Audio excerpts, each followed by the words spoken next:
Hi കൂട്ടുകാരെ, എല്ലാവർക്കും കഥക്കൂട്ട് ടേഴ്സിലേക്ക് സ്വാഗതം. മഹാഭാരത കഥയിൽ നിന്ന് യയാതിയുടെ കഥയാണ് കേൾക്കുവാൻ പോകുന്നത്. അസുരഗുരുവായ ശുക്രാചാര്യരുടെ മകളാണ് ദേവയാനി. അസുര രാജാവായ വൃഷപർവാവിൻ്റെ മകളാണ് ശർമ്മിഷ്ഠ. ഇരുവരും കൂട്ടുകാരായിരുന്നു. ഒരിക്കൽ അവർ കാട്ടിലെ മനോഹരമായ പൊയ്കയിൽ കുളിക്കുകയായിരുന്നു. അപ്പോൾ പെട്ടെന്നൊരു കാറ്റടിച്ചു. അവർ കരയിൽ വെച്ചിരുന്ന ഉടയാടകൾ കാറ്റിൽ പറന്നകന്നു. അവർ പരിഭ്രമിച്ച് വെള്ളത്തിൽ നിന്ന് കയറി ഓടിച്ചെന്ന് വസ്ത്രങ്ങൾ തേടിയെടുത്ത് ഉടുത്തു. ആ തിടുക്കത്തിൽ ഒരബദ്ധം പറ്റി.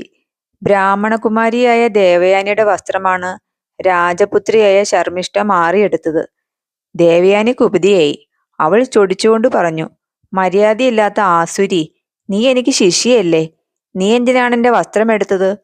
നീ ചെയ്തത് നന്നായില്ല. ശർമ്മിഷ്ഠയ്ക്കും കോപം വന്നു. അവൾ പറഞ്ഞു, നീയും നിന്റെ അച്ഛനും എൻ്റെ അച്ഛനെ ആശ്രയിച്ച് കഴിയുന്നവർ. നിന്റെ അച്ഛൻ എൻ്റെ അച്ഛനെ വന്ദിച്ചും സ്തുതിച്ചും കിട്ടുന്നതെല്ലാം വാങ്ങി കഴിയുന്നവനാണ്.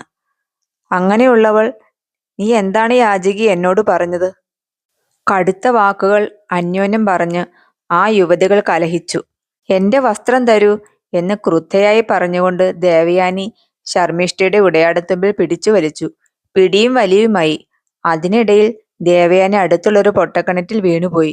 ശർമ്മിഷ്ഠയാകട്ടെ കിണറ്റിൽ വീണു കിടക്കുന്ന കൂട്ടുകാരിയെ തിരിഞ്ഞൊന്നും നോക്കുപോലും ചെയ്യാതെ തൻ്റെ കൊട്ടാരത്തിലേക്ക് നടകൊണ്ടു. അന്ന് വൈകുന്നേരം വേട്ടയാടി തളർന്ന യയാതി രാജാവ് അവിടെ എത്തിച്ചേർന്നു. കിണറ് കണ്ട് വെള്ളമുണ്ടോ എന്ന് കുനിഞ്ഞു നോക്കിയ രാജാവ് അമ്പരന്നുപോയി. കാട്ടുവള്ളികളും ചെടികളും പിണഞ്ഞ ആ പൊട്ടക്കിണറ്റിനുള്ളിൽ അഗ്നിജ്വാല പോലെ ഒരു യുവതി കരഞ്ഞുകൊണ്ട് നിൽക്കുന്നു. രാജാവ് അത്ഭുതത്തോടെ ചോദിച്ചു, ഹേ സുന്ദരി, ആരാണ് നീ?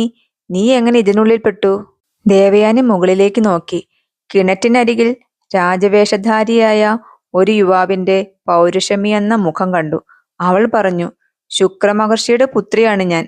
എനിക്കുണ്ടായി ഈ ആപത്ത് അച്ഛൻ അറിഞ്ഞിട്ടില്ല. എന്നെ ഇതിൽ നിന്ന് കയറ്റുക. അങ്ങ് കുലീനനാണെന്ന് ഞാൻ മനസ്സിലാക്കുന്നു. അതുകൊണ്ട് എൻ്റെ കൈ പിടിച്ചു കയറ്റുവാൻ ഞാൻ അനുമതി നൽകുന്നു. യയാതി ദേവയാനിയുടെ അഴകുള്ള വലതു കൈ പിടിച്ച് അവളെ കിണറ്റിൽ നിന്ന് വലിച്ചു കയറ്റി. രാജാവ് തിരക്കിട്ട് യാത്ര പറഞ്ഞു പോയി. പക്ഷെ ദേവയാനി അവിടെ തന്നെ നിന്നു. സന്ധ്യയായിട്ടും അവളെ കാണാഞ്ഞ് തിരഞ്ഞെത്തിയ പരിചാരികയോട് ദേവയാനി പറഞ്ഞു, ചെല്ല്, ഞാനിവിടെ നിൽക്കുന്നതേയുള്ളൂ. അച്ഛനോട് പോയി പറയൂ, ഞാനിനി വൃഷപർവാവിൻ്റെ വസതിയിൽ കാലുകുത്തുകയില്ല എന്ന്. ഇതറിഞ്ഞ മഹർഷി പരിഭ്രാന്തനായി ഓടിയെത്തി. കരഞ്ഞു തളർന്ന് കാട്ടിൽ നിൽക്കുന്ന മകളെ പുണർന്നുകൊണ്ട് അദ്ദേഹം കാരണം അന്വേഷിച്ചു. നടന്നതെല്ലാം ദേവയാനി വിസ്തരിച്ചു പറഞ്ഞു. അവളെ ആശ്വസിപ്പിക്കാൻ മഹർഷി പലതും പറഞ്ഞു നോക്കി. അവൾ കുലുങ്ങിയില്ല. ചുവന്നു കലങ്ങിയ കണ്ണുകളോടെ അവൾ പറഞ്ഞു, അച്ഛാ, അങ്ങ് സ്തുതിക്കുന്നവനും ഇരക്കുന്നവനുമാണെന്ന് അവൾ പറഞ്ഞു. മകളെ ആശ്വസിപ്പിക്കുവാൻ അദ്ദേഹം വീണ്ടും ശ്രമിച്ചു. അല്ല മകളെ, നിന്റെ അച്ഛൻ സ്തുതിക്കുന്നവനോ ഇരക്കുന്നവനോ അല്ല. നിന്റെ അച്ഛൻ സ്തുതിക്കപ്പെടുന്നവനാണ്. ഐശ്വര്യമായ ബലമുള്ളവനാണ്. ദേവന്മാരും രാജാക്കന്മാരും ഇതറിയുന്നു. നീ അറിവില്ലാത്തവരുടെ വാക്കുകേട്ട് ശോഭിക്കരുത്. ക്രോധത്തെ ക്ഷമ കൊണ്ട് ജയിക്കണം. പലതും പറഞ്ഞു നോക്കി. ദേവയാനി അടങ്ങിയില്ല. പുത്രിവത്സലനായ മുനി നേരെ വൃഷപർവാവിൻ്റെ അടുക്കിലേക്ക് ചെന്നു. മഹർഷി രാജാവിനോട് പറഞ്ഞു, ഹേ വൃഷപർവാവേ, അങ്ങ് അധർമ്മങ്ങൾ പലതും ചെയ്യുന്നു. ഖജനെ കൊല്ലിച്ചതും എൻ്റെ പുത്രിയെ ഹിംസിച്ചതും ഞാൻ പൊറുക്കുകയില്ല. ഞാൻ നിന്നെ വിട്ട് പോകുകയാണ്. രാജാവ് ഞെട്ടിപ്പോയി. അദ്ദേഹം കരഞ്ഞുകൊണ്ട് മുനിയുടെ കാൽക്കൽ വീണു. അങ്ങ് ഞങ്ങളെ വെടിഞ്ഞാൽ ആരാണ് ഞങ്ങൾക്ക് ആശ്രയം? ഞങ്ങൾ കടലിൽ താണുപോകും. മഹർഷി പറഞ്ഞു, എൻ്റെ മകൾ എനിക്ക് പ്രാണനാണ്. അവൾക്ക് നിന്റെ മകൾ അപ്രിയം ചെയ്തിരിക്കുന്നു. ദേവയാനിയെ പ്രസാദിപ്പിക്കുക, എങ്കിൽ ഞാൻ ഇവിടെ തന്നെ വാഴാം. രാജാവ് ഉടൻ തന്നെ ദേവയാനിയുടെ അരികിലെത്തി. അദ്ദേഹം അവളോട് അനുനയ വാക്കുകൾ പറഞ്ഞു. നിനക്ക് എന്താണ് വേണ്ടത്? എന്തു തന്നെയായാലും ഞാൻ നൽകാം. ദേവയാനി ഉടൻ ആവശ്യപ്പെട്ടു, ശർമ്മിഷ്ഠയെ എനിക്ക് ദാസിയായി തരിക. എന്നെ എൻ്റെ അച്ഛൻ വിവാഹം കഴിച്ചു കൊടുക്കുന്നിടത്തും അവൾ എന്നോടൊപ്പം വരണം. വൃഷപർവാവ് അങ്ങനെ ആകട്ടെ എന്ന് സമ്മതിച്ച് മകളെ അവൾക്ക് ദാസിയായി നൽകി. അച്ഛൻ്റെ ആജ്ഞ അനുസരിച്ച് ശർമ്മിഷ്ഠ ദേവയാനിയെ ആദരപൂർവ്വം ശുശ്രൂഷിച്ചു വാണു. അങ്ങനെയിരിക്കെ ഒരു നാൾ ദേവയാനി സഖിമാരുമൊത്ത് കാട്ടിൽ വിഹരിക്കുകയായിരുന്നു. അന്ന് വീണ്ടും യയാതി രാജാവ് വേട്ടയാടി തളർന്ന് അവിടെ എത്തി.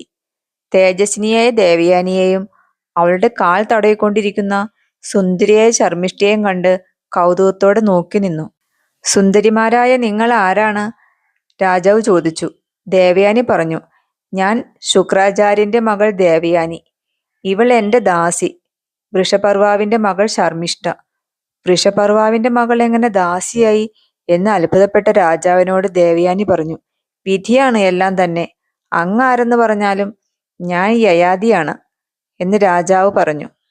അത് കേട്ട ദേവയാനി പറഞ്ഞു, രാജാവേ, കിണറ്റിൽ വീണുപോയ എന്നെ കൈപിടിച്ച് കയറ്റിയ ആളാണങ്ങ്. മറ്റൊരാൾ എന്നെ തൊട്ടിട്ടില്ല, തൊടുകയുമില്ല. എന്റെ കൈ പിടിച്ച അങ്ങ് എന്നെ സ്വീകരിച്ചാലും. രാജാവ് ആകെ വിഷമിച്ചു. ഒരു ബ്രാഹ്മണ കന്യകയെ ക്ഷത്രിയൻ വിവാഹം കഴിക്കുന്നതെങ്ങനെ? അത് സാരമില്ല എന്നായി ദേവയാനി. യയാതി അധൈര്യത്തോടെ വീണ്ടും പറഞ്ഞു, പാമ്പ് ക്രുദ്ധനായാൽ ഒരാളെ മാത്രമേ കൊല്ലുകയുള്ളൂ. ക്രുദ്ധനായ മഹർഷിയാകട്ടെ നാട് തന്നെ മുടിക്കും. നിന്റെ അച്ഛൻ നിന്നെ എനിക്ക് നൽകട്ടെ, അല്ലെങ്കിൽ ഞാൻ നിന്നെ കൈക്കൊള്ളുകയില്ല. ദേവയാനി ഉടൻ തന്നെ ശുക്രമുനിയെ ആളയച്ചു വരുത്തി. മഹർഷിയോട് ദേവയാനി പറഞ്ഞു, ഇദ്ദേഹം തന്റെ കൈ പിടിച്ച പുരുഷനാണ്, മറ്റൊരാളെ ഞാൻ വരിക്കുകയില്ല. ഇത് കേട്ട ശുക്രാചാര്യർ അവരെ അനുഗ്രഹിച്ചുകൊണ്ട് പറഞ്ഞു, രാജാവേ, ഇതിൽ അധർമ്മമൊന്നുമില്ല. എന്റെ മകൾ നിന്നെ വരിച്ചിരിക്കുന്നു, അവളെ ഞാൻ നിനക്ക് നൽകുന്നു. അങ്ങനെ യയാതി ദേവയാനിയെ വേളി കഴിച്ചു. ദാസിമാരോടൊപ്പം യാത്രയ്ക്കൊരുങ്ങിയ ദേവയാനിയുടെ പിന്നിൽ വന്നിച്ചു നിൽക്കുന്ന രാജകന്യകയായ ശർമ്മിഷ്ഠയുടെ സുന്ദര രൂപം ഒന്ന് നോക്കിയിട്ട് മഹർഷി യയാതിയോട് പറഞ്ഞു, രാജാവേ, നിങ്ങൾ രണ്ടാളും സുഖമായി വസിക്കൂ. ഈ ശർമ്മിഷ്ഠകുമാരിയെ വേണ്ടുവണ്ണം ആദരിക്കണം, എന്നാൽ അവളെ വരിക്കരുത്. ഇന്ദ്രപുരി പോലുള്ള തന്റെ രാജധാനിയിൽ യയാതി ദേവയാനിയോടൊപ്പം സുഖമായി ജീവിച്ചു. ശർമ്മിഷ്ഠയെ അശോകവനിയിലുള്ള ഒരു മന്ദിരത്തിൽ പാർപ്പിച്ചു. കുറെ കാലം കഴിഞ്ഞു ദേവയാനിക്ക് അഴകേറിയ ഒരു ഉണ്ണി പിറന്നു. ഉണ്ണിയെ കണ്ട ശർമ്മിഷ്ഠ തന്റെ ദുസ്ഥിതി ഓർത്ത് ദുഃഖം പൂണ്ടു വാണു പോന്നു. ഈ കഥയുടെ ബാക്കി ഭാഗം നമുക്ക് മറ്റൊരവസരത്തിൽ കേൾക്കാം. കൂട്ടുകാരെ, നിങ്ങൾക്ക് ഈ കഥ ഇഷ്ടമായോ? ഇഷ്ടമായെങ്കിൽ ഒരു ലൈക്ക് തരണം കേട്ടോ. ഇനി അടുത്ത കഥയുമായി വരുന്നത് വരെ ബൈ.